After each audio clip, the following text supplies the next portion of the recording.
mengucapkan terima kasih kepada Bapak Aristiono selaku dosen pengampu atas waktu dan kesempatan yang diberikan.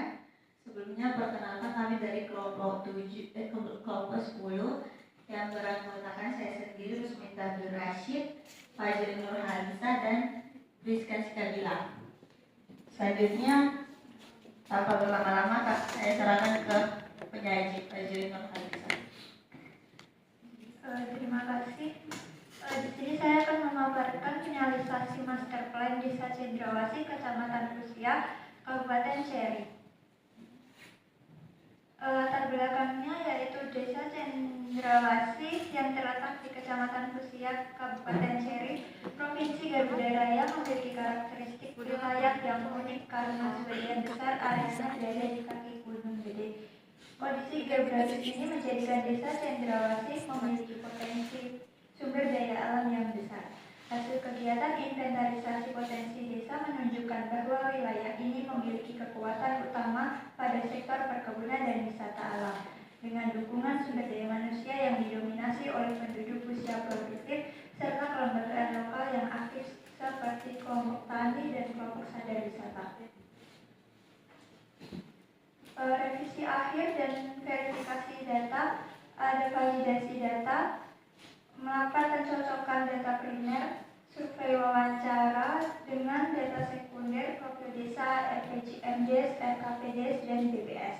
Kemudian verifikasi lapangan, melakukan kunjungan ulang ke desa, memastikan batas lahan, curug, jalur pendakian, dan aset ekonomi, observasi kondisi fisik dan pengukuran ulang GPS, penilaian empiris agar data sesuai fakta lapangan.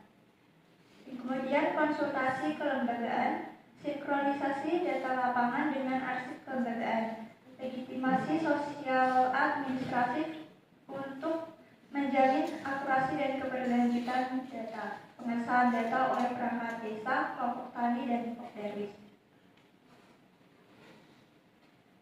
Selanjutnya verifikasi data demografi, ekonomi, dan infrastruktur. Verifikasi data demografi. Terdapat penduduk usia produktif yang berusia 20-35 tahun, terkonfirmasi 65% dari total penduduk. Data cocok antara profil desa, buku kependudukan, dan survei Google Form. Kelompok usia ini menjadi modal utama sumber daya manusia dalam sektor pertanian, UMKM, dan wisata. Kemudian verifikasi data ekonomi. Perkebunan, luas lahan perkebunan terverifikasi 300 hektar dan 60%-nya itu wilayah desa. Cocok dengan titik GPS dan dokumen desa. Potensi komoditas unggulannya terdapat jagung, teh, dan bawang merah. UMKM terdapat 3 UMKM baru dalam bidang kuliner dan kerajinan. Belum tercatat di arsip desa. Dokumen mencatat ada 87 unit, sedangkan verifikasi lapangan menemukan 90 unit. Kemudian verifikasi data infrastruktur, jalan desa sebagian besar baik, akses menuju curug perlu peningkatan kualitas.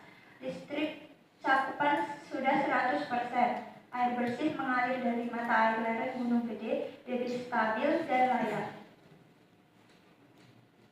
Selanjutnya pengecekan keselarasan strategi dan program.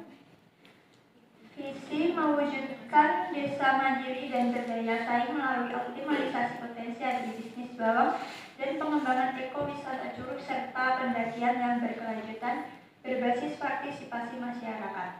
Misinya yaitu yang pertama meningkatkan kapasitas dan kesejahteraan petani, kedua mengembangkan pariwisata curug yang ramah lingkungan dan menarik wisatawan, ketiga, mengembangkan jalur pendakian sebagai wisata alam edukatif dan aman. Keempat, meningkatkan partisipasi, kapasitas, dan peran masyarakat dalam pengelolaan potensi desa. Dan kelima, mengintegrasikan potensi pertanian dan wisata menjadi produk unggulan desa. Keselarasannya yaitu visi terwujudnya desa mandiri melalui penguatan potensi perkebunan dan pengembangan pariwisata curug serta jalur pendakian, selaras dengan tujuan yang berfokus pada peningkatan ekonomi, kapasitas masyarakat, dan daya tarik desa. Strategi yang dipilih melalui penguatan kelembagaan petani, peningkatan kualitas produk, pembangunan sarana wisata, serta promosi dan pemberdayaan pemuda desa secara langsung mendukung pencapaian tujuan tersebut. Seluruh program kerja seperti pelatihan budidaya bawang, peningkatan akses pasar, penataan kawasan wisata, penyediaan fasilitas penunjang, dan kampanye branding desa menjadi implementasi konkret dari strategi yang telah dirumuskan. Dengan demikian, strategi yang telah dirumuskan terdapat kesinambungan yang kuat antara visi, tujuan, strategi, dan program kerja sehingga keseluruhan master plan berjalan terpadu dan efektif untuk meningkatkan kesejahteraan masyarakat desa. Selanjutnya, validasi ulang. Hasil telah dokumen menunjukkan bahwa secara implisit desa memiliki visi utama untuk mengelola sumber daya alam secara berkelanjutan sekaligus meningkatkan kesejahteraan masyarakat melalui pemanfaatan potensi alam yang dimiliki. Visi ini dinilai selaras dengan arah kegiatan inventarisasi potensi desa. Selain itu, tujuan program yang tertuang dalam dokumen mengidentifikasikan potensi desa, menganalisis sektor-sektor unggulan, serta merumuskan rekomendasi strategis untuk optimalisasi potensi juga sepenuhnya sejalan dengan pelaksanaan kegiatan di lapangan. Dengan demikian, baik visi maupun tujuan dari dokumen resmi menunjukkan tingkat keselarasan yang kuat terhadap kegiatan inventarisasi dan pemberdayaan yang dilakukan.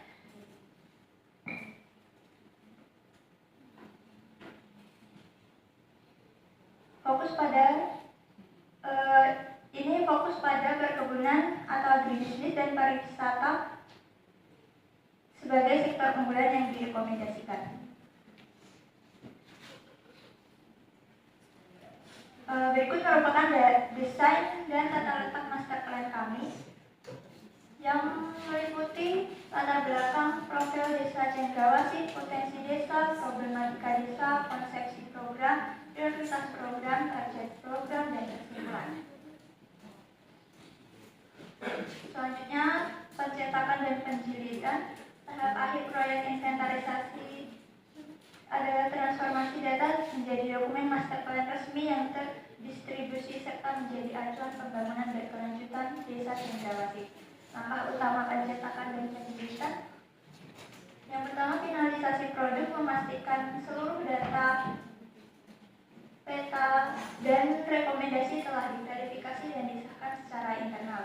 Kemudian, pencetakan dilakukan dalam jumlah yang memadai dan dijilid rapi. Selain dokumen cetak, hasil akhir untuk mempermudah pembaruan dan analisis data di masa mendatang. Pihak penerimanya ada perangkat desa yang berperan menjadi penggerak utama dalam menjalankan program perencanaan dan koordinasi anggaran. Kemudian Badan Permusyawaratan Desa atau BPD sebagai pemegang peran pengawasan dan persetujuan kebijakan desa. Kemudian dinas atau instansi terkait mendukung program desa.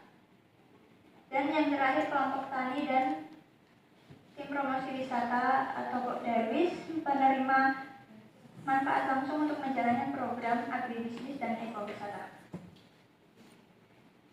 Identifikasi sasaran sosialisasi. Pertama, sasaran utama. Sasaran ini adalah pihak yang bertanggung jawab langsung atas perencanaan dan pelaksanaan pembangunan desa serta pengawasan anggaran. Ada perangkat desa untuk menjalankan peran perencanaan dan koordinasi master plan serta integrasi ke dalam APBS. Kemudian Badan Permusyawaratan Desa pengganti BPK untuk fungsi pengawasan dan legitimasi master plan sebagai dokumen resmi desa. Sasaran sosialisasi yang kedua adalah sasaran kelembagaan dan wilayah. Sasaran ini adalah perwakilan yang memimpin wilayah dan kelompok masyarakat yang berperan penting dalam implementasi program di tingkat akar rumput. Ada ketua RT dan ketua RW sebagai pemimpin wilayah dan penghubung utama antara pemerintah desa dengan masyarakat. Ketiga, sasaran sektoral. Sasaran ini terkait langsung dengan rekomendasi program ekonomi dan pariwisata dalam Master Plan Desa Cendrawasih. Ada kelompok tani, tim promosi wisata atau Darwis, dan pelaku UMKM. Sasaran luas ada masyarakat umum untuk memastikan transparansi dan mendorong partisipasi aktif dalam setiap tahapan pelaksanaan pembangunan. Rencana dan media sosialisasinya ada Instagram.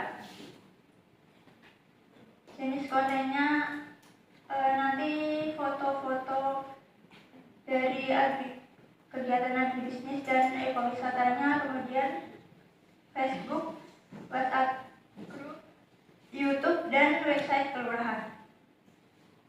Dokumentasinya ini kegiatan sosialisasi master plan untuk catatan hasil diskusi dan masukan dari masyarakat. Terdapat pembangunan fasilitas umum dan tempat sampah di jalur wisata untuk menjaga kebersihan, usulan agar karang-taruna dilibatkan sebagai pengelola parkir dan Darwis sebagai pemandu lokal resmi, peningkatan sistem keamanan lingkungan di area wisata seperti pemasangan lampu dan posko informasi, kemudian permintaan agar master plan disosialisasikan lebih detail per RT. Terima kasih, saya kembalikan kepada moderator. Baik, selanjutnya kami persilakan kepada pembahas untuk memberi tanggapan ataupun pertanyaan. Baik, kepada saudara Marisa. Izin bertanya terkait slide rencana dan media sosialisasi.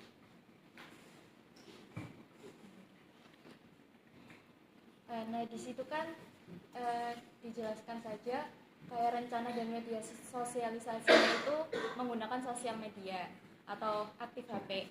Sedangkan masyarakat nggak semuanya aktif menggunakan sosial media atau HP. Jadi bagaimana strategi agar masyarakat yang tidak aktif di media sosial atau aktif HP itu tetap mendapatkan informasi terkait master plan? Baik, kami tampung dulu. Selanjutnya kepada Maulida. Bertanya pada slide validasi ulang, mengapa validasi lapangan menjadi tahapan penting dalam penyusunan master plan, serta bagaimana peran kelembagaan lokal seperti kelompok tani dan Darwis mempengaruhi keberhasilan program master plan. Terima kasih. Baik, terima kasih atas tanggapannya.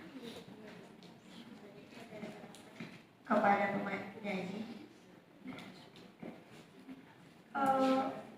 Untuk menjawab pertanyaan dari pembahas 1 terkait strategi agar masyarakat yang tidak aktif di media sosial tetap mendapatkan informasi terkait master plan, yaitu dengan cara sosialisasi berbasis wilayah RT, lalu informasi melalui pertemuan komunitas rutin seperti pertemuan kelompok tani, arisan PKK, dan posyandu, kemudian memasang informasi di papan balai desa dan titik kumpul warga seperti masjid dan pos roda.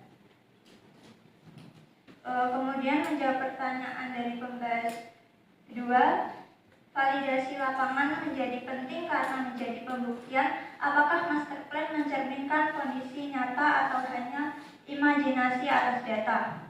Selain itu juga mencegah master plan dibangun di atas asumsi atau data yang bias. Dokumen administratif desa sering tidak sesuai dengan kondisi terbaru. Seperti tadi, data UMKM di dokumen mencatat ada 87 unit, sedangkan ketika di lapangan ternyata terdapat 90 unit. Lalu peran kelembagaan lokal seperti kelompok tani dan Darwis mengaruhi keberhasilan program master plan karena kelompok tani punya pengalaman langsung dalam bertani, jadi mereka tahu apa yang bisa berhasil dan apa yang tidak. Darwis menjalankan ekowisata di lapangan dan memahami kapasitas sosial lingkungan destinasi. Tanpa mereka, program wisata hanya akan menjadi konsep biasa. jembatan antara rencana dan realitas. Apakah jawaban dari kelompok kami sudah menjawab pertanyaan yang tadi dibahas? Baik, sekian dari kelompok kami, kurang lebihnya mohon dimaafkan. Assalamualaikum warahmatullahi wabarakatuh.